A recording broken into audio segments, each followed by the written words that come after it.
The story opens in the kingdom of Changrim, where Prince Minho is seen riding out from the palace for a hunting trip, where suddenly an arrow flew past him. The horse got frightened, and threw the prince to the ground. The man who shot that arrow was another major character in the story, named Jayan. Since Jayan was a trusted aide of the deputy minister, he quickly escorted the prince to the minister's residence. Prince Minho happened to be the younger brother of the reigning king, so the deputy minister made sure to welcome him with full honor and hospitality. During his stay, the prince noticed the minister's daughter, Era. Compared to all the women of the kingdom, her beauty stood out the most, and Minho was instantly captivated by her. Jayan had once saved Era's father's life, which is why Era's father now treats him like his own son and kept him close. In another scene, Era and Jayan are shown meeting secretly. Their conversation reveals that they have loved each other for a long time. However, neither Era's father nor anyone else in the palace knows about their relationship. The next day, the prince is summoned by the queen mother. The current king is actually her stepson. Before the former king died, his first wife had already passed away, and the son born to that first queen later became the ruler of the kingdom. But in reality she still controlled most matters of the kingdom herself. By now, she had already learned that her only real son, Prince Minho, had fallen for the deputy minister's daughter. Furious, she scolded him and said he should at least remember his royal status. She warned him never to be seen near the minister's house again. Later, the queen mother meets with her stepson, King Hyansik. Their discussion reveals that the king has no children yet. He had deeply loved his wife, but during the birth of their first child, both the baby and the queen died. Since then, the king has remained heartbroken and never remarried. The queen mother reminded him that he had responsibilities toward the kingdom. She told him that if he felt uncomfortable taking concubines, then he should at least marry a suitable woman and produce a son to continue the royal bloodline. When the king asked whom she had in mind, she suggested Era, the deputy minister's daughter. According to her, Era was not only beautiful but also intelligent and capable. She insisted that marrying her would be the best way to secure the future of the dynasty. She did this to make her son forget about Era. The king accepted the proposal without much resistance. However, when Era heard the news from her family, she strongly opposed the marriage and openly argued against it. Her lover, Jayan, was equally devastated. That very night, the two decided to flee together under the cover of darkness. After traveling far from the city, they found a quiet place to rest for the night. They gave themselves to each other that night. The next morning, before they could even wake properly, Era's father arrived with a group of soldiers. Jayan tried with all his strength to fight them off, but after a short struggle, he was captured. Furious over what he saw as betrayal, Era's father ordered the soldiers to execute him immediately. But Era broke down in tears and pleaded with her father. She declared that if Jayan was killed, she would take her own life as well. She then offered a bargain if her father wanted her to marry the king and go willingly, then Jayan's life must be spared. Her father finally accepted the condition. Era was taken back to the palace, where she was married to the king. In the end, she became the new queen of the kingdom. Yet despite all the luxury, neither her body nor her soul truly belonged to her anymore. Inside the palace, she was forced to live exactly as the queen mother commanded. Soon, 5 years passed. The king's health had grown much worse, and he remained sick most of the time. Around then, Prince Minho, the king's younger brother, who had been traveling abroad for years, returned to the kingdom after hearing of his brother's condition. He first met the king and talked about both his health and the state of the kingdom. Minho got to know, Era now has a 4-year-old son. While talking to him, she tells that she is worried about King's illness. No one understands what illness has struck the king, and despite many treatments, he is not recovering. Trying to comfort her, Minho says the king will survive. Before leaving, he gifts her a beautiful hairpin he had brought back from his travels. Later, a meeting is held among the kingdom's ministers. Everyone is anxious because the king's illness keeps worsening. Some even suspect that he may have been poisoned, and they insist the truth must be uncovered quickly. That same night, the king's condition suddenly becomes critical. Era remains beside him along with the royal physician. The king struggles to breathe, and the physician uses acupuncture to ease his breathing for the moment. Era quietly asks who should inherit the throne after him. Before the king can answer, his breathing stops and within moments, he dies. Since the king died without naming a successor, it became clear that power would now likely fall into the queen mother's hands instead of Era's. The next day, Era's father arrives to meet her. Secretly, he has already begun investigating the true cause of the king's death. Showing her the royal records book, he revealed something shocking: one page was missing. The page that should have recorded what food was served to the king a day before he died. To him, this was no coincidence. He strongly suspected that the queen mother was behind the king's death. He told Era that if they could prove her involvement, the ministers would have no choice but to hand control of the kingdom to Era. But if they failed, then both she and her young son could be in grave danger. Meanwhile, the queen mother had already learned of their plans. Without wasting a moment, she struck first. In front of the court ministers, she publicly accused Era's father of poisoning the king. Declaring him a traitor, she had him arrested immediately. Not stopping there, she also expelled Era from the royal palace. The former queen was moved into a small house near the palace walls, forced to live there with her son. Then came the biggest twist of all. The prince, Minho, was officially crowned as the new king, and the kingdom's authority was placed in his hands. Soon after, the story reveals a special royal guard unit assigned to protect the king. They were elite warriors, feared and respected across the kingdom. These guards were known as the Un Guards.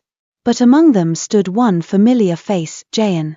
Yes, the same man who was once Era's secret lover had now become part of the king's inner security force. Time passed, and now the queen mother began pressuring the new king to produce an heir as quickly as possible. She urged him to spend nights with palace maids so the royal bloodline could continue.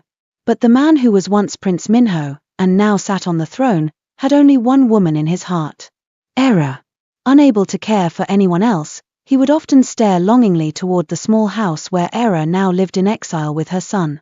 Era had not given up. She was secretly trying to uncover how the former king had really died. For this, she sent her only trusted maid into the royal kitchen to investigate what had been mixed into the king's meals. When the maid returned, she said no suspicious ingredient was found. But there was one strange detail: the chief cook who prepared the king's food had suddenly disappeared for several days. She also revealed another secret: beneath the palace was a hidden underground prison where certain prisoners were kept in secret. That very night, Era slipped into the underground chambers. There, she found the missing chief cook. The terrified woman confessed that during the king's final days, only the queen mother's personal men had been delivering his meals. Hearing this, Era no longer had any doubt the queen mother was behind the king's death. Then one day, the new king suddenly came to visit Era's room. Era was not there at the time. Her maid, who had a greedy nature, was busy trying on Era's jewelry. The moment she saw the king, she panicked and fell at his feet, begging forgiveness. Minho ignored it. Just then, Era returned. Coldly, she asked why he had come. The king replied that he was worried about her and had only come to check on her well-being. Era then confronted him about the injustice done to her father. Minho admitted it was wrong and promised that her father would soon be released. But in that very moment, Era noticed one of the king's guards standing nearby. Her heart nearly stopped. It was Jayan, her former lover. She was stunned, unable to understand how he had ended up serving inside the palace. Later, the king quietly sent Era many belongings and useful items that the queen mother had denied her when she was thrown out of the palace. A few days later, during a royal meeting, Minho noticed something disturbing. Even though he had been crowned king, every command was still being given by only one person: his mother, the queen mother. During a royal meeting, Minho proposed that Era's father should be released. But since the queen mother opposed it, the ministers instantly sided with her. Once the meeting ended, she furiously confronted her son. She demanded to know when he had grown bold enough to make decisions on his own.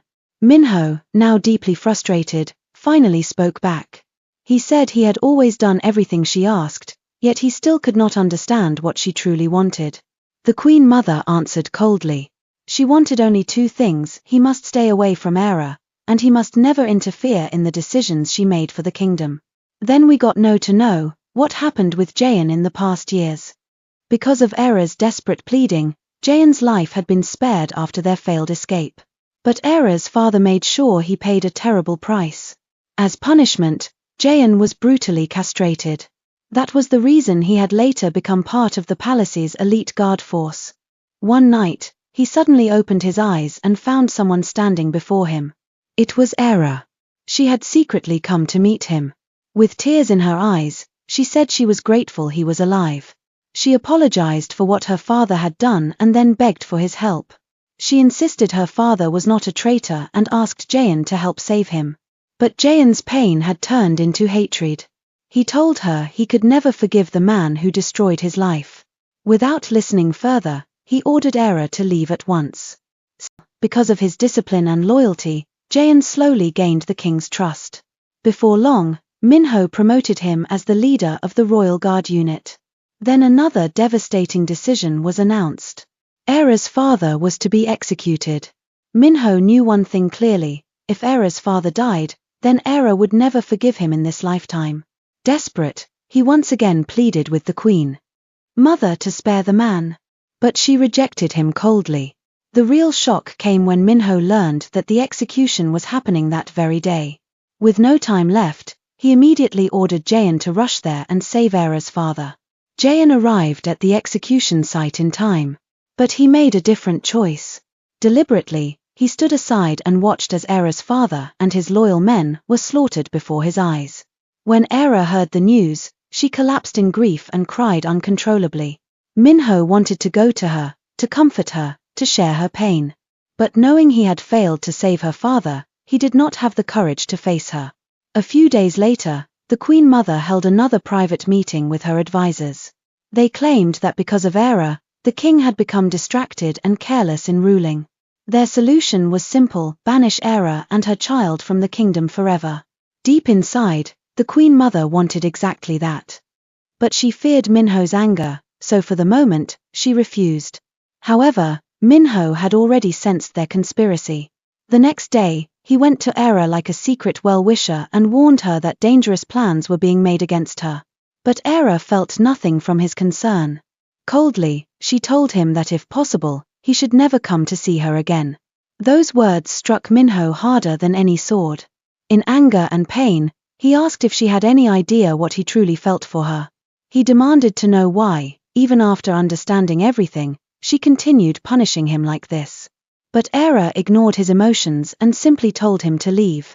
As Minho walked out, he took Era's only maid with him. That night, he questioned the maid about Era. But the woman was clever. While speaking about Era, she also began trying to attract the king's attention for herself. Minho, emotionally shaken and restless, gave in. In his mind, he imagined Era and spent the night with the maid instead. By the next morning, the maid's status changed overnight. She was promoted to become a royal favorite. Meanwhile, Jayan had discovered a dangerous secret. Era's son was not the child of the late king. He was Jayan's own son. Watching the boy play from afar filled him with hidden joy. Era had realized she could never defeat the Queen Mother alone. So she made a new decision: she would slowly repair her relationship with Minho and use that connection to survive. She invited the king to meet her. Era had carefully worn the same hairpin Minho had once gifted her with affection. That small gesture was enough to stir his heart again. Elsewhere, the Queen Mother watched all of this with rising fury. She knew she could not exile Era while the king remained attached to her. So she began thinking of a darker solution: poison. By cruel coincidence, the man selected for this task was Jayan, the same soldier who had once loved Era. At the same time, the maid who had risen in status was becoming dangerously ambitious. She went to Era and arrogantly demanded all of her jewelry. Smirking, she claimed that the king now saw Era only in her, and if she someday gave birth to the king's child and became queen, she would make sure Era never suffered again. Era instantly understood that the woman had crossed every limit. So instead of arguing, she calmly handed over all her jewelry, including the hairpin Minho had once gifted her with love. That evening, Minho argued with the Queen Mother and stormed out in anger. Once again, he went to the maid's chambers. But the moment he saw her wearing Era's jewels, and especially that precious hairpin, his rage exploded. He realized she had stolen what meant the most to him. The maid panicked. She begged forgiveness, but when Minho refused to listen, she revealed the one secret only she knew. Era and Jaein had once been lovers. That truth wounded Minho's pride more than anything else. Burning with jealousy, he rushed to Era that very night and bitterly asked if she had ignored him all this time because of a broken man like Jaein. Still consumed by suspicion, Minho even ordered Jaein to be examined, wanting proof that he truly had been castrated and was not pretending. Once satisfied, he dismissed everyone else. Then, despite Era's resistance, he tried once again to force closeness between them, but failed because she fought him fiercely. Before he left, Era delivered words that changed everything. She told him he was only a king in name. The day he became a true ruler, with all power in his own hands, and no one controlling him. That day he could return to her. And she would willingly give herself to him. So once again, Minho failed to win Era's love. But this time, she had planted a dangerous fire inside his heart. Jaein decides to end everything by killing Minho himself. For that, he used the poison the Queen Mother had secretly given him earlier and mixed it into the herbal tonic prepared for the king's manhood and strength. But fate took an unexpected turn. Minho was tired of drinking that tonic every night and refused to have it.